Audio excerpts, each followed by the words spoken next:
स्वागत करता हूँ पुनश्च एक बार। आज हम सत्यापन करेंगे सप्तसिद्धम सभ्यता की वर्णमाला का प्रकृति के खुले वातायन में। सप्तसिद्धम वासी ने जो अक्षर संकेत प्रस्तुत किए हैं वह वास्तव में किस प्रकार से परब्रह्म को प्राप्ति कराने वाली है उसका आज सत्यापन करेंगे। उसके आप समझ सकते हो, जब आप इस सत्यापन के उपरांत जान सकते हो कि किस प्रकार से सप्तसिद्धमवासी शब्द ब्रह्म के माध्यम से परब्रह्म का ज्ञान प्राप्त करते थे। विष्णु पुराण की पंक्तियां हैं, उद्धृत हैं आपके विष्णु पुराण अध्याय 5 षष्ठ अंश और आपके 61वां 64वां और 65वां श्लोक द्रष्टव्य हैं। मैं उन श्लोकों का एक बार वाचन कर देता हूँ। वे ब्रह्मणि वेदितव्ये शब्द ब्रह्म परम च यत् शब्द ब्रह्माणि निष्णाता परम ब्रह्म अधिगच्छति। जैसे ही शब्द ब्रह्म का ज्ञान हो जाता है, परम ब्रह्म का बोध हो जाता है। परम ब्रह्म और शब्द ब्रह्म क्या आवश्यकता है? तो अगला श्लोक है 61वां। आगमोत्थम विवेकाश्च द्विधा ज्ञानम तदुच्यते शब्द ब्रह्म आगमयम परम ब्रह्म विवेकजम। परम ब्रह्म से बोध विवेक की प्राप्ति होती है और शब्द ब्रह्म से क्या होता है? आगम का शास्त्र का ज्ञान होता है। शब्द ब्रह्म से आरंभ करते हैं। तो वास्तव में जो सप्तसिद्धम वर्णमाला है वह शब्द ब्रह्म को निरूपित करता है। किस प्रकार? उसी हेतु यह वर्ग आपके सत्र हैं, आयोजित हैं। अगला श्लोक है 65वां। इस शब्द ब्रह्म का उपयोग कहाँ है? तो देवी विद्ये वेदितव्ये इति च अथर्वणी श्रुति। अथर्ववेद में लिखा हुआ है। दो तरीके से हम इस विद्या को जान पाते हैं। पढ़या तो अक्षर प्राप्ति ऋग्वेदादि मया परा। शास्त्रों का जो ज्ञान होता है वह परा विद्या कहलाता है और अपरा विद्या जो है वह यज्ञ कार्यों में ऋग्वेद आदि जो हैं वह अपरा विद्या का ज्ञान कराता है। चलिए आइए हम लोग देखें किस प्रकार से हमारे ऋषि मुनियों ने जो स्वर्णमाला का लोक में प्रचार प्रसार किया, कृमंतो विश्व आर्यम के संकल्प को संपूर्ण विश्व में पहुंचाया और वसुदेव कुटुंबकम की स्थापित की। किस प्रकार से किया उसका एक संक्षिप्त झांकी आपको प्रस्तुत करता हूं। हरिओ रूप में इस बट वृक्ष को देखिए, पत्तों को देखो।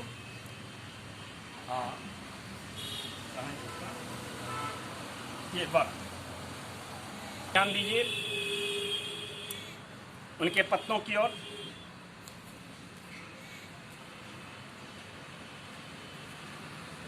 ये सभी अक्षर वर्म की प्रतीक है। ये है आपके अर्क के पौधे के पत्ते। इसके पुष्प जो हैं प्रयुक्त होते हैं भगवान शिव के अर्चना में। आपके पीपल के वृक्ष के अर्चना की जाती है, पूजा की जाती है शनि देवता को प्रसन्न करने के लिए। ये धतूरा के पुष्प हैं, जरा इसका ध्यान दीजिए। ये धतूरे के जो पुष्प हैं भगवान शिव को बहुत प्रिय हैं। ऐसा ये है कनेल के पत्र। ये मोर पंख शिव उपासक अपने माथे पर लगाते हैं, जिनका अहंकार बीज मंत्र के द्वारा पूजन किया जाता है। वो देवी सरस्वती हो या भगवान कृष्ण, उन मोर पंखधारी हो कहलाते हैं। ये बट आपके बिल्व पत्र हैं, भगवान शिव को अति प्रिय है। इस पर विवेचना करेंगे। ये समी के पत्र हैं। समी के पत्र और आपके गुलमोहर के पत्र, दोनों में समानता है, लेकिन कहते हैं ना कि लघुता से प्रभुता मिले, प्रभुता से प्रभु दूरी। तो लघु पत्र हैं दोनों का। शब्द ब्रह्म अक्षर जो है अक्षर ब्रह्म एक ही है, एक सत्य को दर्शाता है दोनों, लेकिन पूजन आपके शमी वृक्ष की होती है, शनि देव की पूजा अर्चना में। हरे कृष्णा हरि ओम। आइए एक एक करके हम रहने तो डायग्राम के द्वारा, रेखा चित्र के माध्यम से हम लोग जानेंगे कि किस प्रकार से यह इन तक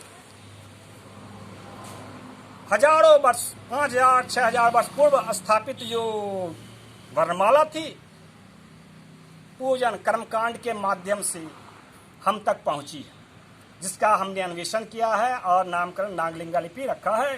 देखिए ये आपके मोर पंख हैं,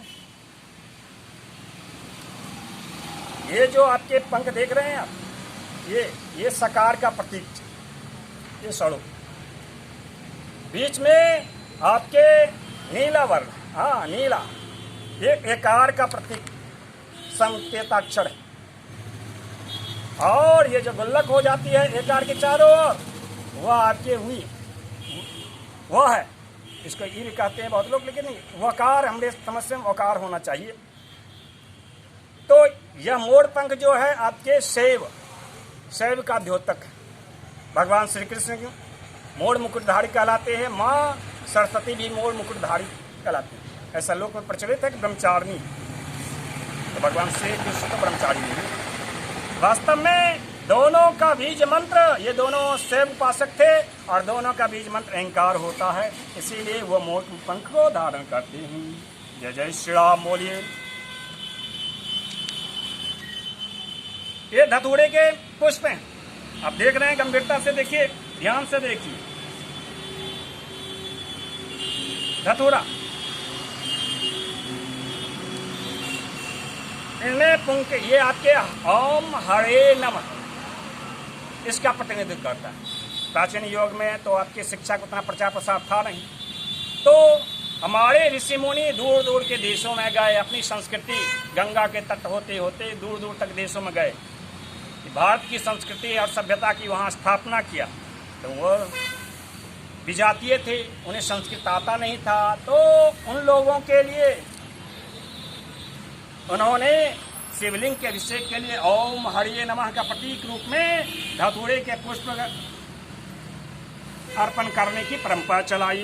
यह धतूरा किस प्रकार से आपके ओम हरिये नमः को प्रस्तुत करता है, मंत्र को प्रस्तुत करता है, देखिए थे इस डायग्राम के माध्यम से, इस रेखा चित्र के माध्यम से। पुंकेसर जो है आपके उकार का प्रतिनिधित्व करता है। आप के पास अभी सबसे अंदर सभ्यता की वर्णमाला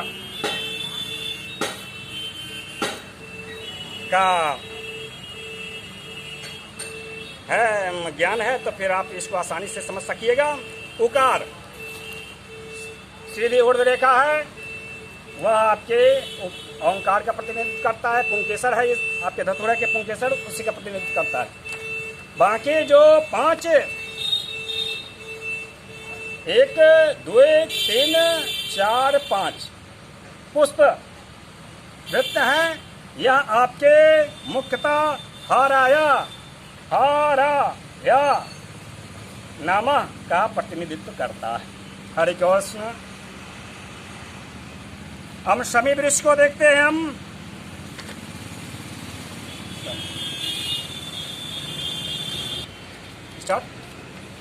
शमी का जो पत्र है आपके शनिचर देवता को दिया है।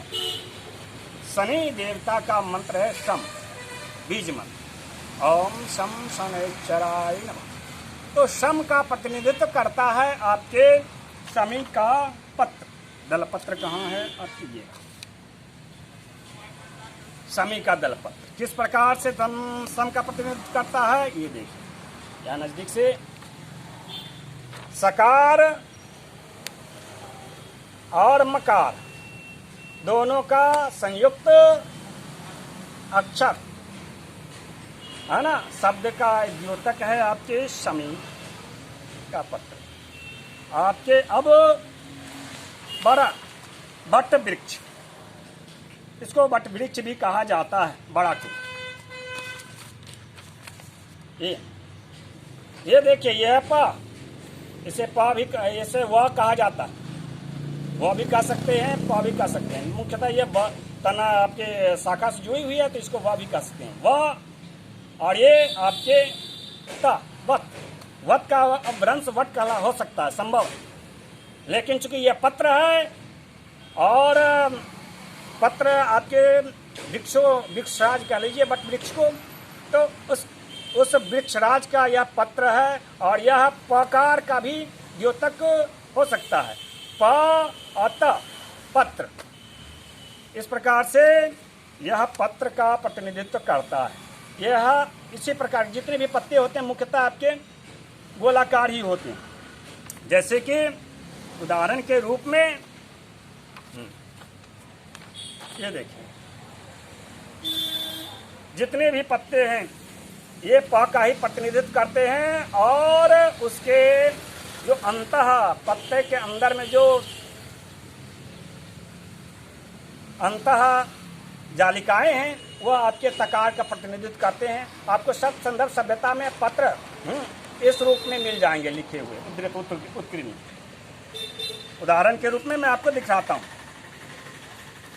आर्यम, ये देखिए नजदीक से कैमरा, ठीक है ना। इसमें आपको स्पष्ट हो जाता है कि पत्र का क्या, आपके पत्र का प्रतिनिधित्व शब्द संदर्भ सभ्यता में पत्र को किस प्रकार से लिखा जाता था और पत्र का प्रतिनिधित्व आपके सभी वृक्ष के पत्ते करते हैं। ये हो एक वृक्ष जो है इससे भिन्न है, पीपल, और दूसरा पपीता। पीपल के पत्ते मुख्यतः खग का प्रतिनिधित्व करते हैं। खग यानी चिड़ियों का आवास, खग गिरे, खगगा, यही। तो इसका उदाहरण आपको इसी पुरालेख से प्राप्त होती है। गंभीरता से देखें,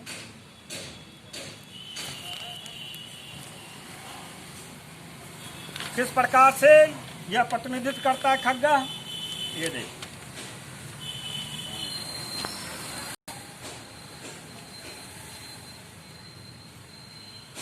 पीपल को वृक्ष जो है शनि देवता को प्रसन्न करने के लिए शनि में पीपल के वृक्ष में आपके शनिवार जल अर्पण किया जाता है। इसको ध्यान में रख करके एक ज्योतिष्य संरचना जो कर्मकांडों में विधृत है उसका ध्यान आता है, स्मरण आता है। आपके कर्मकांड में पश्चिम यजमान जो है आपके पश्चिम दिशा में शनिश्चर का प्रतिनिधित्व करते हैं। शनिश्चर जो है वरुण लोक आपके यूरोप हो गया और अफ्रीका शनिश्चर का प्रतिनिधित्व करता है। कृष्ण वर्ण मनुम, और शुक्राचार्य आपके कहा गया, शुक्राचार्य की जो भूमि है वह अरब देश है। तो ये कर्मकांडी व्यवस्था का अनुरूप ही भारत का, अभी मैंने जैसा पिछले किसी वीडियो में बताया था कि भारत आध्यात्मिक रूप से पाश्चात्य संस्कृति का गुलाम कल युग में बन गया है और इसका लिए हम लोग युग निर्माण अभियान चला रहे हैं। उसका प्रमाण है यह, स्वर्ग की सत्ता भी शनिश्चर के भ्राता सावरणी मनवंतर काल है यह। आप शनिश्चर के भ्राता हैं आपके, उसके ही अधीन है, उसी के माध्यम से संचालित हो रहा है कलयुग। तो यदि आपको चाहिए सतयुग की और द्वापर की और, यानी कि जो कलमश है पाश्चात्य संस्कृति का, भारत के ऊपर से जो पाप पाश्चात्य संस्कृति थोप रही है आध्यात्मिक, अपने मन बुद्धि अहंकार के द्वारा पाश्चात्य जगत भारत को नियंत्रित किए हुए है। हम लोग जो भी एक तरह से देवता के पद पे वही लोग प्रतिष्ठित हैं, तो उसको स्वर्ग की सत्ता से बहिष्कृत करने के लिए हम लोग को नव ग्रह मंडल तालिका जो है इसमें कुछ परिमार्जन किया है, उसको आप स्वीकारेंगे। आज तो यही है कि आप पीपल के वृक्ष जो है आपके पूजा जो कर रहे हैं वो उन्हीं को संतुष्ट करने के लिए। जय जय श्री हरि। भगवान भोलेनाथ को बिल्व पत्र अर्पित किया जाता है। बिल्व पत्र पपी, पिता, पपी इसको कहते हैं, पिता यानी सूर्य का द्योतक है। इसी प्रकार से हमारी लोक परंपराओं में रुद्राक्ष का बहुत महत्व है। रुद्राक्ष वास्तव में पिता जनक का प्रतिनिधित्व करता है। भगवान रुद्र जो हैं आद्य गुरु माने जाते हैं, आद्य गुरु हैं, इसीलिए तो हम लोग शिवलिंग पे जलाभिषेक करते हैं। और उन्होंने किस प्रकार से वह आद्य गुरु हैं, आद्य गुरु क्योंकि उन्होंने वर्णाक्षर की प्रवर्तन किया था। भारत ही नहीं, भारत की ब्राह्मी लिपि ही नहीं, चाहे वो एट्रुस्कन लिपि हो, चाहे वो सेमेटिक लिपि हो, सभी का मूल जो है यही नागलिंगा वर्णमाला है। सेमेटिक सभ्यता की, एट्रुस्कन सभ्यता की, सेमेटिक सभ्यता की जो प्रागैतिहासिक कालीन पुरालेख है उसका वाचन करने में सफल हो जाएंगे आद्य संस्कृत भाषा में। हरिओम। कुछ उदाहरण देता हूं।